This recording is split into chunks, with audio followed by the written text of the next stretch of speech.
मित्राणी, आप सभी का संस्कृत ज्ञानदायिनी चैनल में बहुत बहुत स्वागत है। मित्रों, हम लोग प्रशिक्षित स्नातक शिक्षक भर्ती परीक्षा 2016 के व्याख्यात्मक हल प्रश्न पत्रों का अध्ययन कर रहे हैं। आज के अध्ययन क्रम में हम तीसरे नंबर के क्वेश्चन से अध्ययन की शुरुआत करते हैं। तो चलिए देखा जाए।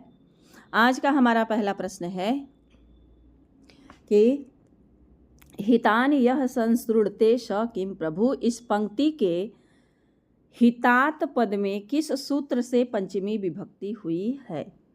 तो हितान यह संसृणते सह किम प्रभु, यह किरातार्जुनीयम से श्लोक लिया गया है और इसमें बताया गया है कि जो सेवक के हितकारी बातों को नहीं सुनता है वह कैसा स्वामी है। तो यहाँ पंचमी विभक्ति पूछा है तो अपादाने पंचमी से पंचमी विभक्ति होगी और आख्यातोपयोगे से अपादान संज्ञा होगी। तो चलिए इसके व्याख्यात्मक हल को देखते हैं। आख्यातोपयोगे ये संज्ञा सूत्र है। आख्यातोपयोगे यह संज्ञा सूत्र है। जिस गुरु से कोई चीज़ नियम पूर्वक पढ़ी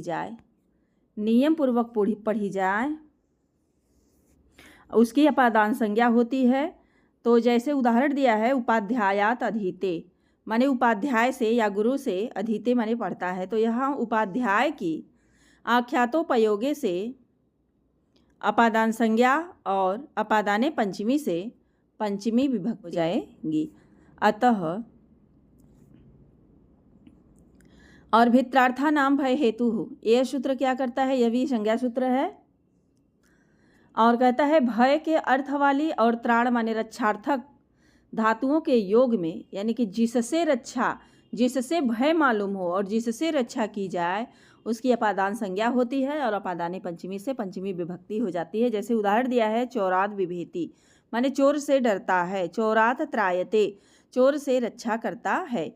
यहाँ क्या है? भी धातु और त्रा दोनों धातुएं हैं और इनके योग में भित्रार्था नाम भय हेतु सूत्र से चौरात की क्या हो गई है? अपादान संज्ञा और अपादाने पंचमी से पंचमी विभक्ति हो करके चौरात विभेति तथा चौरात त्रायते बना है।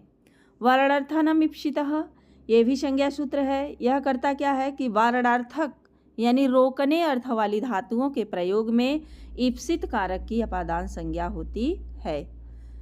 जैसे येवेभ्यो गाम वारयति, येवेभ्यो माने जौ की खेत से किसको रोकता है? तो गाय को रोकता है या हटाता है।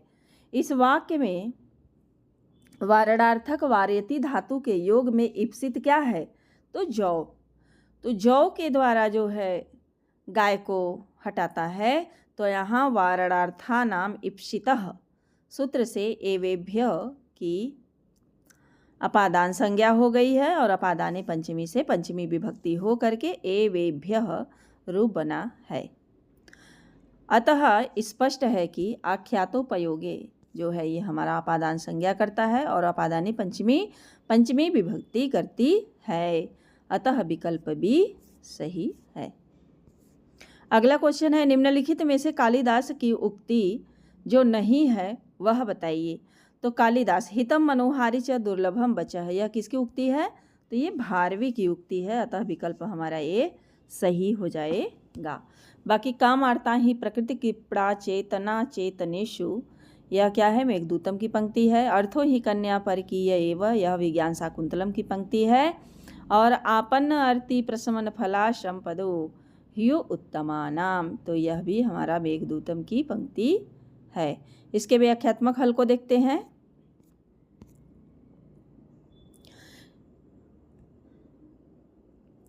किरातार्जुनीयम भारवी विरचित वीर रस प्रधान 18 सर्गों का और बृहत त्रयी में परगणित एक महाकाव्य है जिसका कथानक कहाँ से लिया गया है? तो महाभारत के वन पर्व से लिया गया है। भारवी कुशिक गोत्री है और शैव संप्रदाय से संबंधित है और विष्णुवर्धन इनके आश्रयदाता कवि हैं। किरात के प्रथम सर्ग में वनेचर द्वैत वन में राजा युधिष्ठिर से कहता है कि क्या कहता है? क्रियाशु युक्तैः नृपचार चक्षुषो न वञ्चनीयाः प्रभो नुजीविभिः अतो अर्हसि क्षन्तुम साधु साधु वा हितं मनोहारि च दुर्लभं वचः।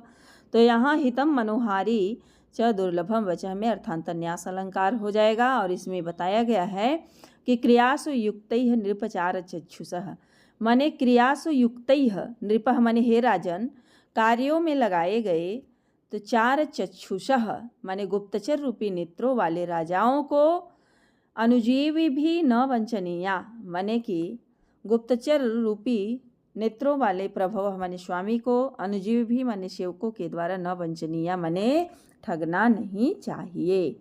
तो कार्यों में नियुक्त किए गए सेवकों को चाहिए कि वे गुप्तचर रूपी नेत्रों वाले राजाओं को न ठगे, यानी ठगना नहीं चाहिए।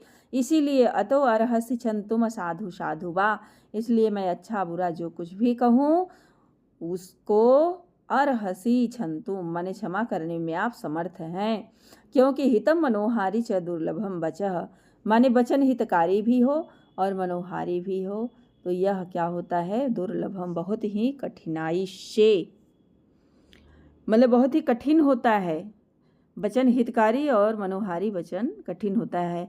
इसमें दिया, हे राजन, करड़ी कार्यों में स्वामी द्वारा नियुक्त किए गए सेवकों को चाहिए कि वे गुप्तचर रूपी नेत्रों वाले मने राजाओं को ठगना नहीं चाहिए। अतः मेरे अप्रिय प्रिय कथन को आप सहन करें और हितकारी तथा साथ ही मनोहारी वाणी दुर्लभ होती है। कामर्ता ही प्रकृति कृपणा चेतना चेतनेषु, कालिदास विरचित मेघदूतम में यक्षमेघ से कहता है कि काम से व्याकुल जन चेतन और अचेतन के विषय में स्वभाव से ही दीनहीन हुआ करते हैं।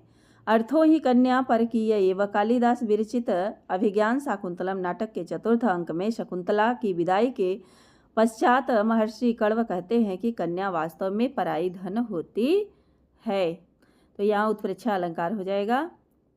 और आपन्न अर्ति प्रशमन फला संपदो ह्युत्तमानाम, कालिदास कृत मेघदूतम के पूर्व भाग में यक्षमेघ से कहता है कि श्रेष्ठ जनों की संपत्तियां दुखी जनों के कष्टों को दूर करने के लिए होती हैं।